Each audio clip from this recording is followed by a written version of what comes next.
Renungan Pagi bersama Allah di Waktu Fajar oleh Ellen G. White, 13 Mei 2022. Mari kita berdoa.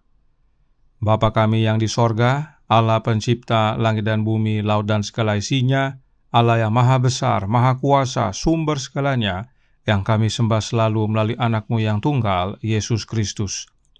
Terpujilah Yesus, anak Allah yang maha tinggi, yang adalah penebus, penolong, penghibur, pengantara kami. Pada pagi hari ini kami bersyukur boleh bangun dan berbakti, dan sebagaimana membaca dan mendengarkan nasihat firman-Mu, kiranya ini menjadi pembaharuan bagi kami semua. Kami tidak akan memberontak lagi. Beserta kami sepanjang perbaktian ini, kehendak-Mu yang jadi. Ampun kami akan dosa dan salah, karena kami berdoa hanya dalam nama anak Allah yang tunggal, Yesus Kristus, yang adalah Tuhan dan Juru Selamat kami. Amin. Renungan hari ini akan dibacakan oleh Ibu Maya Khan. Kepada Ibu Maya, kami persilahkan.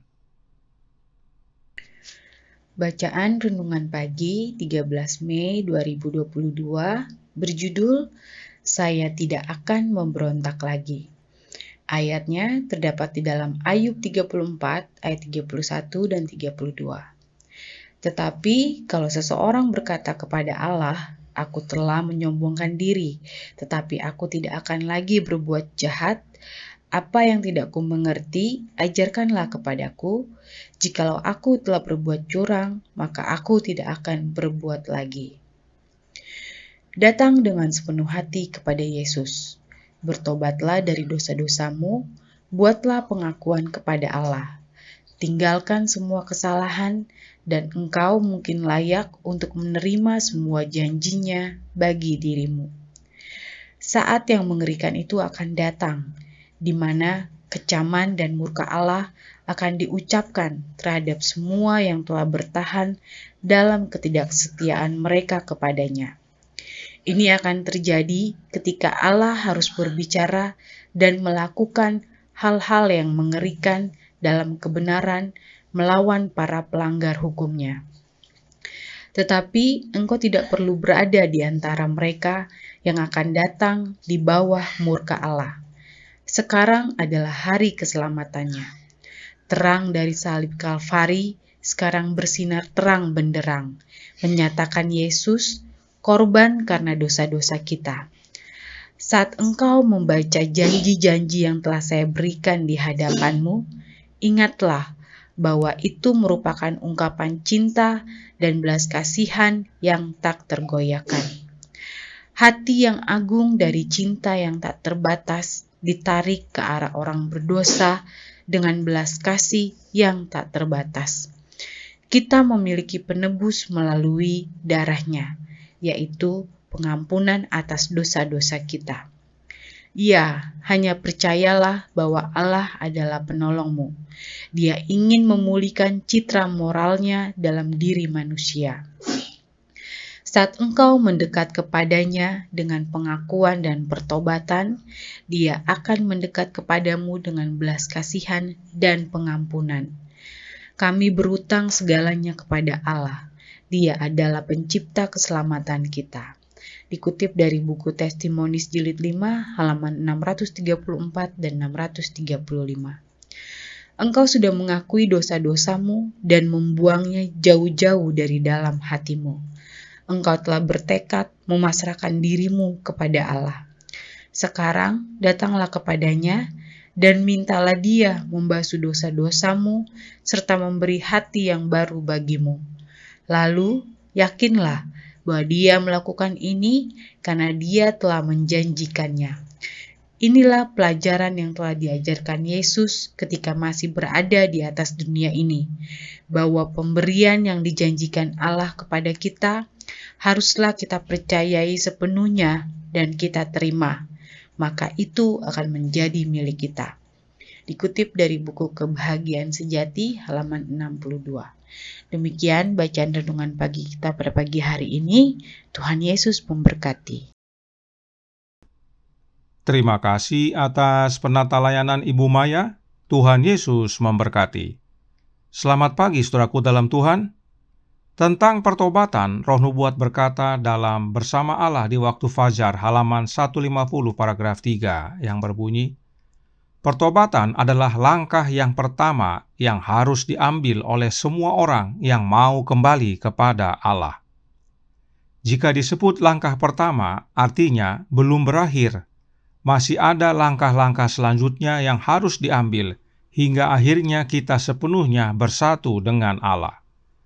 Kutipan ini diambil dari buku Para Nabi dan Bapa, jilid kedua, bab 57. Mari kita baca kalimat kelanjutannya.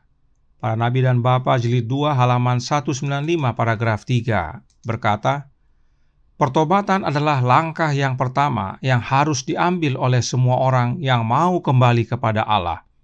Tidak seorang pun dapat melaksanakan hal ini bagi orang lain. Secara pribadi, kita harus merendahkan diri di hadapan Allah dan membuangkan berhala-berhala kita. Bila mana kita sudah melakukan segala sesuatu yang dapat kita lakukan, maka Tuhan akan menyatakan kepada kita keselamatannya. Pertobatan adalah langkah pertama untuk kembali kepada Allah. Langkah berikutnya adalah buang semua berhala-berhala kita. Kemudian, The Review and Herald Juni 2 tahun 1891 paragraf 5 menyatakan, singkirkan berhala-berhala Anda dan rendahkan hati Anda di hadapan Allah. Setelah kita menyingkirkan berhala-berhala dari dalam hidup kita, maka langkah berikutnya adalah untuk merendahkan hati di hadapan Allah. Dan tentang merendahkan hati ini, Roh Nubuat menjelaskan dalam manuskrip 121 tahun 1902 paragraf 2. Dikatakan di sana, rendahkanlah hatimu di hadapan Allah, Sang penyelidik hati yang agung. Kepada mereka yang dengan sepenuh hati merendahkan diri di hadapan Allah dalam keinginan yang sungguh-sungguh untuk menjadi wakil Kristus yang sejati, diberikan janji, jika kita mau mengaku dosa kita, maka Ia adalah setia dan adil, sehingga Ia akan mengampuni segala dosa kita dan menyucikan kita dari segala kejahatan. 1 Yohanes 1 ayat 9. Inilah pentingnya makna merendahkan hati di hadapan Allah. Merendahkan hati itu ada hubungannya dengan menjadi wakil Kristus, dan bagi yang mau menjadi wakil Kristus, pengampunan dosa menjadi bagiannya, asal kita mau mengaku dosa-dosa kita. Lalu, setelah kita mau mengaku dosa dan terima pengampunan, renungan hari ini berkata, dalam Bersama Allah di Waktu Fajar, halaman 152, paragraf 3. Dikatakan, sekarang datanglah kepadanya dan mintalah dia membasuh dosa-dosamu serta memberi hati yang baru bagimu. Lalu yakinlah bahwa dia melakukan ini karena dia telah menjanjikannya. Siapakah yang dapat membasuh dosa-dosa kita? Ingat pekabaran renungan tanggal 11 Mei yang lalu. Yesus sajalah yang dapat basuh dosa-dosa kita. Sebab Early Writings halaman 209 paragraf 2 menyatakan, ketika tentara itu menikam lambung Yesus saat dia tergantung di kayu salib, keluarlah dua aliran yang berbeda, satu dari darah, yang lain dari air. Darah itu untuk membasuh dosa orang-orang yang harus percaya dalam namanya, dan air itu untuk melambangkan air hidup yang diperoleh dari Yesus untuk memberikan kehidupan kepada orang percaya. Kematian Yesus membersihkan, kematian Yesus membasuh dosa, sebab darah dan air tercurah pada kematiannya. Inilah sebabnya hanya Yesus yang dapat basuhkan dosa-dosa kita. Dan To Be Like Jesus halaman 263 paragraf 5 menyatakan, Kristus sajalah yang berkuasa untuk membersihkan hati. Dan tidak hanya membersihkan hati, tetapi menjadikan hati kita baru.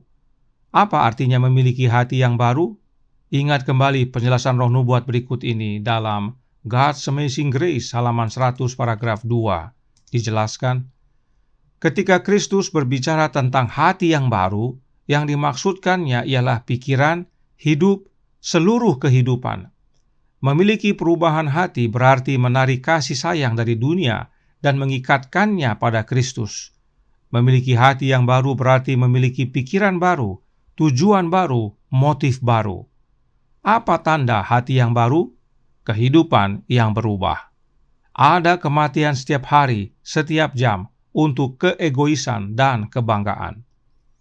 Inilah hasilnya bila kita serahkan hati kita kepada Kristus dan Roh-Nya bekerja dalam hati kita, membersihkan hati kita dan menjadikannya hati yang baru. Jadi, saudaraku dalam Tuhan, baik pertobatan, baik merendahkan hati, baik mengakui dosa-dosa kita, itu semua adalah pekerjaan Kristus dalam hati kita. Sebab hanya Yesus yang dapat membasuh dosa-dosa kita dan hanya Yesus yang dapat membersihkan hati kita. Tidak heran dalam pekabaran renungan sebelumnya, pertobatan itu adalah pekerjaan Kristus dalam hati kita oleh kehadiran Roh-Nya. Dan oleh sebab itu, bagi kita semua yang mengalami pertobatan yang sungguh-sungguh di dalam Yesus, kita tidak akan memberontak lagi. Jika kita benar-benar bertobat dan dipersatukan kembali dengan Bapa oleh Yesus, tidak ada lagi roh pemberontakan dalam hidup kita. Sebab kehidupan kita sudah berubah. Yang lama telah berlalu, sesungguhnya yang baru sudah tiba. Kita menjadi manusia baru di dalam Yesus.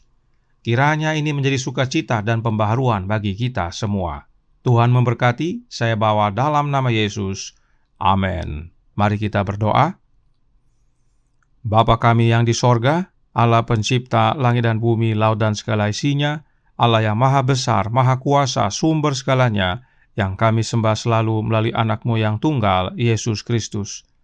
Terima kasih atas nasihat indah pada pagi hari ini, bahwa agar kami tidak memberontak lagi, kebutuhan terbesar kami hanyalah Yesus.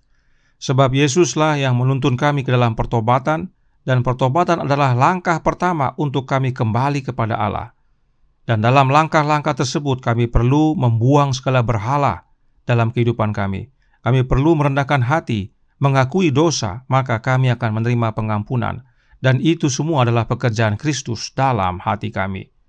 Karenanya tolong kami ya Bapa, curahkan roh anak-Mu dalam hati ini, ubahkan hidup kami ya Yesus, jadikan kami baru, persiapkan kami untuk kedatangan-Mu yang tidak lama lagi. Beserta kami sepanjang hari ini kehendak-Mu yang jadi, ampun kami akan dosa dan salah, karena kami berdoa hanya dalam nama anak Allah yang tunggal, Yesus Kristus, yang adalah Tuhan dan Juru Selamat kami. Amin.